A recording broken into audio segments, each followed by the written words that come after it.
Pukki jälleen jouluna vaihteeksi valkoinen joulu. Aattomatka pitkä on. Keskipäivä heilahtii juuri. Lunta tupsuttelee pikkasen. Tässä ohitetaan Muotialan pellot. 600 metrin jälkeen käänny oikealle. Matkalla kohti Hervantaa ja pukki pisti huurtuneet lasit sivuun. Edellisessä paikassa oli todella niin lämmin, että tartti pistää pikkusen pyyhettä naamalle ja pyyhkästä silmälasikki huurusta. Mutta näillä mennään ja oikein iloista joulua. Kuten näette, niin lunta piisaa ja tupruttaa ja pukkikin joutuu poron kanssa varjomaan näitä punaisia valoja. Vaikka onkin niin hyvän tahdon tarvuolento ja kaikkea muuta, mutta sääntöjä sitä joitain pitää pukinkin noudattaa.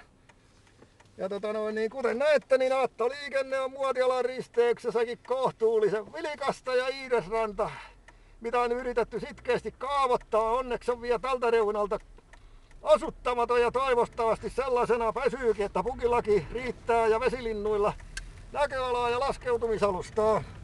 Keskustan pukki joutuu tulemaan. Hervantaan oltiin matkalla.